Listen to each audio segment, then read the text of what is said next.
Hey friends, welcome you back to this mindful mentoring series for your upcoming examination. Thank you for the wonderful response you gave to the last video. Friends, काफी सारे लोग एक doubt पूछते हैं specifically if I take this video for law that sir law में कैसी language लिखनी चाहिए। बहुत बड़ा डाउट है, सबके द्वारा रेस किया गया। काफी सारे लोग ऐसा भी बोलते हैं कि हमें सर मॉड्यूल की लैंग्वेज क्रैम करनी पड़ेगी, उसे रट्टा मारना पड़ेगा, वो लिखेंगे तो ही मार्क्स आएगा। तो फ्रेंड्स, आज की वीडियो में आने वाली 2-3 मिनट में मैं आपको एक एग्जाम्पल के थ्रू समझाने वाला हूं, राइट, कि आपको कैसी लैंग्वेज में आंसर लिखना चाहिए। आज तक मेरे ख्याल से यूट्यूब पे आपको ऐसा वीडियो कोई जगह देखने नहीं मिला।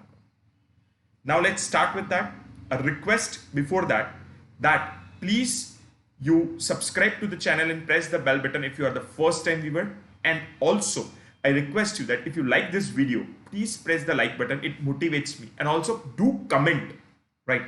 And comment के अंदर along with appreciating the video you can also write your expectations कि आप अभी किस बात में confused हो और किस बात के ऊपर आप वीडियो लाना चाहते हो।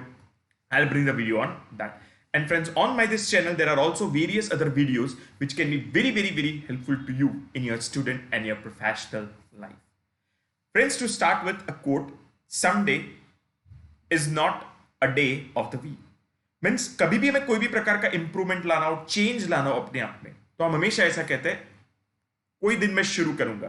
पर फ्रेंड्स, 7 days of week में someday कहीं आता नहीं। I like this very much, which avoids me to kill the procrastination and to do the things which are needed to be done.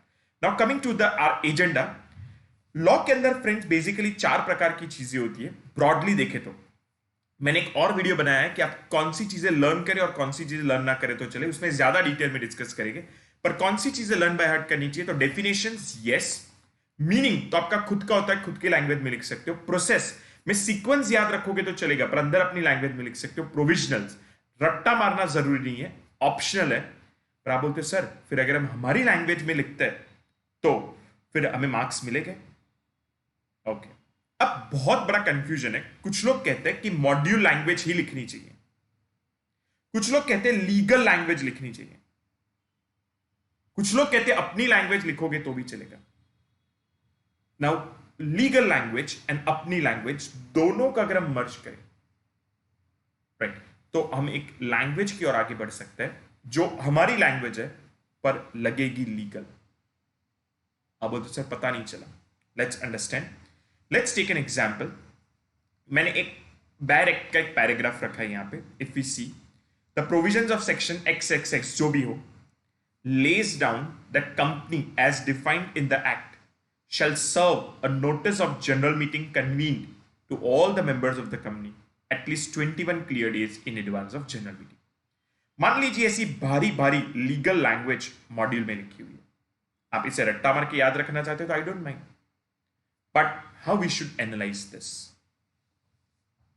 तो फ्रेंड्स, अगर हम इसका एनालिसिस करें तो जितने वर्ड्स मैंने रेड में लिखे वो एब्सोल्युटली रेलेवेंट नहीं है।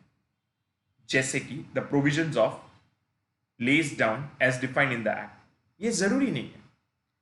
मैंने ब्लू किया है, डार्क ब्लू, सेक्शन XXX, वो आप याद रखना चाहो तो रखो, ना रखना चाहो तो मत रखो सेक्शन नंबर। आप बोलते सर कौन याद रखने चाहिए, वो सब एनालिसिस हम बाद में एक और अलग वीडियो में करेंगे, आज की वीडियो में नहीं। फिर इस पैराग्राफ के अंदर जो लाइट ब्लू है, of company, of general meeting, अब ये बताने की जरूरत नहीं है। मेंबर्स ऑफ द कंपनी, तो मेंबर्स पार्टनरशिप फॉर्म के थोड़ी हो गए। Advance of the general meeting, तो ऑब्वियसली जनरल मीटिंग के एडवांस में ही नोटिस जाती है, तो ये एक्स्ट्रा है, आप चाहो तो अवॉइड कर सकते हो। फिर इस पैराग्राफ के अंदर जो पर्पल में है, सर्व, कन्वीन, क्लियर, ये लीगल वर्ड्स है, ये तो आने ही चाहिए, राइट। सर्व का मतलब होता है टू सेंड, कन्वीन का मतलब होता है टू अरेंज, क्लियर यानी यहां पे जिस दिन नोटिस भेजते हो और जिस दिन मीटिंग है वो दिन गिने जाएंगे नहीं, वो सब जो कॉन्सेप्ट है वो। पर मैं क्या कहता हूं, लीगल वर्ड्स आप अवॉइड कर सकते नहीं, और जो मैंने ब्लैक फॉन्ट में थोड़ी फॉन्ट साइज बड़ी की है वो एक्चुअल प्रोविजन है। This is the analysis of this paragraph. Now what to do is, मैंने जो चीजें काम की नहीं है, जैसे एक्स्ट्रा चीजें, right, red and light blue मैंने माइनस कर दी। तो उसके अलावा जो बचता है वो तो हमें आंसर में लिखना ही होगा। तो फिर उसके अलावा क्या बचा? Company shall serve a notice of general meeting convened to all the members at least 21 clear days in advance। यानी फ्रेंड्स ये जो है उसमें से मैंने इररेलेवेंट पोर्शन क्या किया, डिलीट किया, तो इतना बचा। Getting friends? तो मॉड्यूल का एक पैराग्राफ था, उसको मैंने इतने में कन्वर्ट किया। अब लोग ऐसा भी सोचते हैं, सर फाइन, पर सर क्या हमें ये रट्टा मारना होगा? सर हमें ये ही लैंग्वेज लिखनी होगी, मॉड्यूल में ये दिया है कि हम ये लिख के आए? The answer is absolutely no. मैं आपको कुछ ऑप्शंस देता हूं फ्रेंड्स। ऑप्शन 1, सेम लैंग्वेज, ये हमारी ओरिजिनल लैंग्वेज है, मॉड्यूल पे से है, सेम लैंग्वेज, आप ये किए लिख के आओ। ऑप्शन 2, रीअरेंज्ड, आप इस लैंग्वेज को रीअरेंज करो। The notice of general meeting convene shall be served to all the members of company members at least 21 clear days in advance by the company। so मैंने कंपनी की जगह notice से शुरुआत की। आगे क्या था? कंपनी से शुरुआत थी, यहां पे मैंने क्या किया? नोटिस से शुरुआत की। अब तो सर ऐसा ही कर सकते हैं? नहीं नहीं, मैं आपको और ऑप्शन देता हूं। At least 21 clear days in advance means now I start with the time limit. Company shall serve a notice of general meeting convene to all its members. So option 1 में क्या था? It was starting with company. Option 2 में it is starting with notice. Option 3 में it is you are focusing on time limit. What I mean to justify this friends, आप जिस तरीके से लिखना चाहे लिखो, पर एक चीज का ध्यान रखना फ्रेंड्स, मैंने जो कीवर्ड्स लीगल वर्ड्स आइडेंटिफाई किए थे, क्लियर, कन्वीन, सर्व, उनको मैंने कोई भी तरीके से छेड़ा नहीं है, मैंने उनको same to same. That's what we mean by module language. And friends, कई बार ऐसा होता है सर इतना बड़ा लिखने की जरूरत है, कई बार 2-3 मार्क में पूछा और मैं शॉर्ट में प्रोविजन लिखना हूं, तो मैंने एक और अरेंजमेंट आपको दिया है। Option 4, short language. Notice of general meeting convene shall be served at least 21 clear days in advance.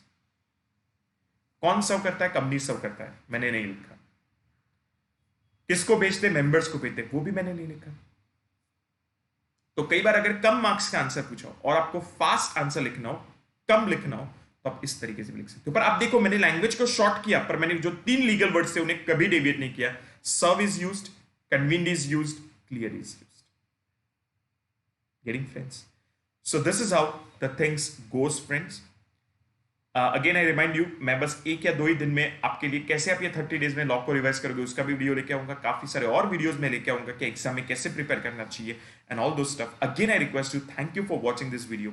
Please आप के कोई डाउट्स हो तो कमेंट में लिखना, कोई डाउट ना तो भी कोई ना कोई कमेंट लिखना, लाइक करना, because friends comments and like motivate me to prepare this kind of videos. And अभी तक सब्सक्राइब ना किया तो प्लीज सब्सक्राइब कर देना। And I friendly request you that please share this video to all so that this video also benefits to all. And friends, अभी तक हम ना मिले हो तो आप कोई भी सोशल मीडिया पे फेनिल स्पार्क सर्च करोगे, you will always obviously meet down to me, right? And also मेरे सारे सोशल मीडिया हैंडल्स के लिंक मैंने डिस्क्रिप्शन में दिए हुए, जिसके थ्रू हम कनेक्ट हो सकते हैं। So again, this is CA Fenil Shah signing off. कल वापस से मिलते हैं एक ऐसे ही यूजफुल वीडियो के साथ। देखना मत भूलना इसी टाइम पे, इसी चैनल पे। सी यू सून।